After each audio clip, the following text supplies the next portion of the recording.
the world's most advanced cold wallet for the new generation of cryptocurrency lovers.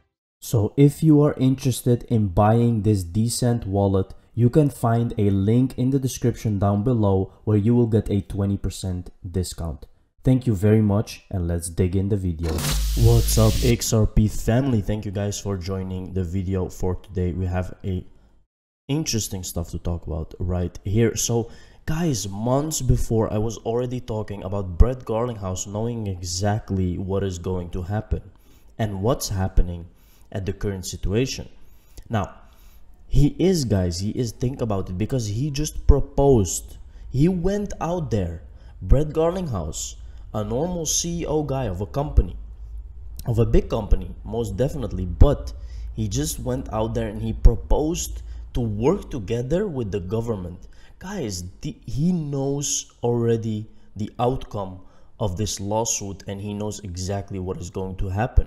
And BitBoy is making the same point here, and I just wanted to bring that to your attention, guys. Digital asset investor tweeted this, retweeted this, so let's take a look. Say this.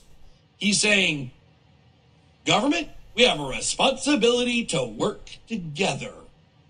You think that he thinks they're getting the death penalty? The ball's on this man. You know what I mean? To come out and say that, obviously he knows what's happening. He knows what's coming down. He already knows the end result of this case, or he would not be coming out and saying this. What company that's under the proposed death penalty of the SEC, as far as the token goes, the XRP token, comes out and says, government, let's work hand in hand? They already know what is happening there. Here's what I think is really interesting about Brett Garlinghouse. It's very interesting, guys, indeed, because if you think about it, this was so obvious from the beginning, and people actually don't even realize till now how big this thing is. But they will, XRP will really melt faces, guys. It's almost time. So here we have, whether we like it or not, ironically, XRP and ETH are on the same side in the SEC case. He opined further, according to him, both XRP and ETH could benefit from each other's victory. ETH surging could have a positive effect on the altcoin market cap as a whole. Now, guys, I really agree with this. I don't like that what Lubin did and Vitalik Buterin. I don't like all of these guys. But for the crypto space in general, it is better for both XRP and Ethereum that they win this case, and that Ethereum is also possibly a winning company regarding crypto, guys. Because if ETH goes down, the whole market cap goes down, guys, and it's really bad for the whole space. So you have to think about it, what you wish for, because a lot of people now are against Ethereum and stuff like that, but you have to think further than that. You have to think outside of the box, because what Ethereum is doing for the whole space is quite big, guys. If Ripple wins on fair notice, it guarantees an ETH victory on fair notice. Essential to the fair notice defense is the June 14, 2018 Hinman speech. Ripple's lawyer have argued that that speech provided Ripple with a reasonable belief that XRP is not a security. So even Ripple is not really attacking Ethereum guys or Ethereum company itself. If Ripple can show the XRPL and ecosystem is equal to or more decentralized than Ethereum, Ripple wins, at least from 2018 to present, Deaton added. And this would be easily, guys, but do you really think that the SEC is thinking that XRP is a security? After all of this evidence, what's going on with the internet? Of course not, guys. They already thought this through. They have a whole plan. They have an whole agenda. Do you think that these people are doing something and they didn't plan for it? You're very wrong, guys. You're not in the right space if you really think that this is an honest lawsuit with honest intentions, because it's not. It's just very, very obvious. Here we have Peru's central bank is developing a CBDC. The central bank's president said that the country is partnering with other central banks in the issuance of a domestic CBDC. So let's take a look, guys, because again, we have another country developing a CBDC, and it's very near. We have been working on a digital currency, Velarde said at an online business forum in Peru. We are involved in a lot of projects with several central banks. The initiative follows a range of similar efforts to Latin America and beyond. Velarde, who said the central banks of India and Singapore are partners in the project, was optimistic about the future of CBDCs. Singapore in general, guys, is working with Ripple. Everything they do, they have mentioned Ripple a couple of times. And as of India, I really don't know. They never actually mentioned Ripple specifically, so I don't really know what's the deal about that. But I can definitely say, guys, that these guys are trying out RippleNet for sure, the XRP ledger, to make a CBDC. The BCRP is working on changes so its payment system, but did not disclose details. I think the payment system we're going to have 8 years from now in the world is going to be completely different from the current one, he said. Even the financial system will probably be quite different. Can you see, guys? Everything is gonna change. These are people, these are world leaders. They know exactly what is on the agenda, okay? And he's saying 8 years from now, it's gonna take some time, but it will be completely different, not just a little bit. India to ban crypto as payment method, but regulate as asset. Now, this is not necessarily good or bad. This is actually showing us that this country is making a decision, and a decision is better than a non-decision. So it's good that they're regulating crypto as an asset, but you cannot pay with it. It's not legal tender. You cannot go to a place and pay with your crypto, because that's not how they want it to be regulated. Very interesting approach, but I think, guys, it's really falling behind. Because if you think about it, on the other hand, they are developing a CBDC, which is funny because they're using actually the blockchain, and they're using some kind of cryptocurrency to make their CBDC. So it's very interesting, guys. Let's see how that goes. So here we have very big news, guys. This is actually showing how crypto matured over the years. Now, goodbye Staples Center, hello crypto.com arena. Staples Center got named Crypto Arena, guys. This really means this is a big step towards crypto going mainstream. Let's take a look.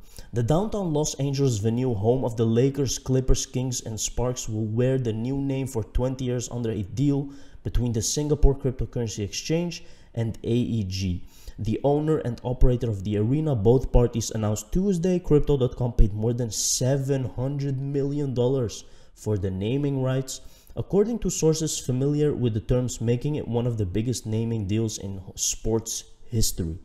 Very crazy, guys.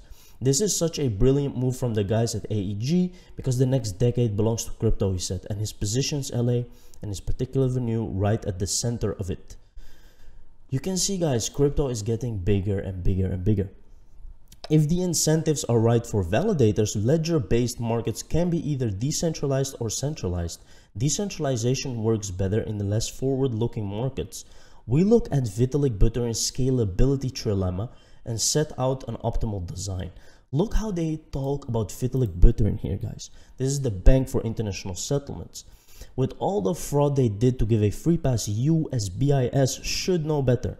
It's XRP all the way, and we all know it. Flip that switch, get it done. Definitely, definitely. They should just knock all of these things over, guys, and just give us the truth, because you're not working on Ethereum. It's impossible to create something with Ethereum at the moment with all these high gas fees. Binance and Ripple weigh in on crypto regulation. Now look, guys, these are the biggest companies, one of the most biggest companies in crypto.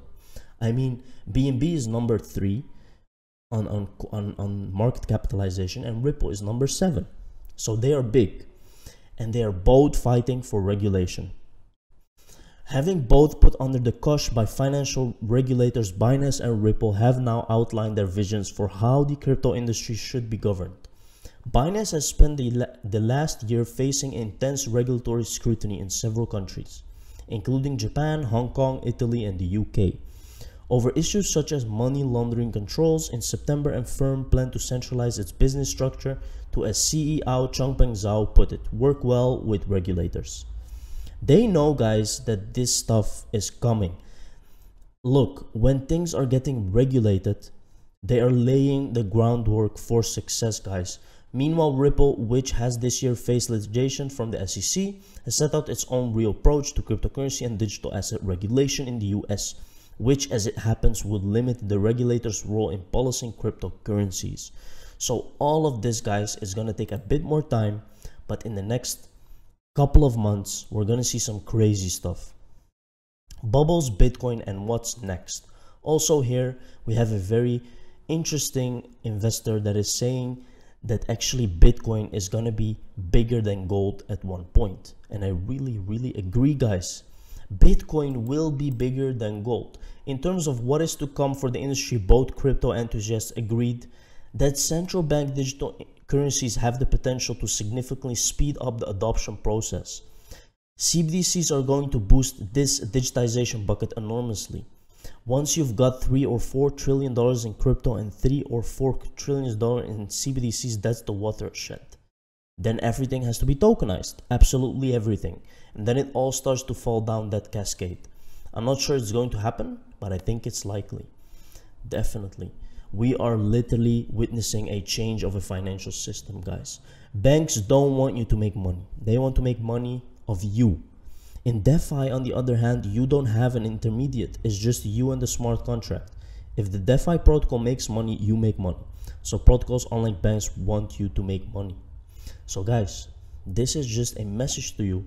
Really look into DeFi, because now you still can. Once there is regulations and stuff, it's going to be way harder. DeFi now is very good, very attractive rates, very great technologies. So definitely look into some stuff, guys. It's really worth it. See that big USA flag above your head, Gary Gensler? Please listen to the American people. It's literally your job. What has Gary Gensler been doing up till now, guys? Since they announced that he would be the new SEC chairman, a lot of people had hope. But what did he really do till now but just continue his work of his former colleague, and he's now actually not doing anything in the interest of the Americans. His job is to protect the interests of his banker buddies. Don't assume because he sits in his office he's to protect and help us. Remember, he was appointed, not elected. Exactly. No one chose for him to be there. So it's just a cover-up, guys. This is just Joker stuff. We are almost out of that. Thank you very much for watching this video. See you in the next one.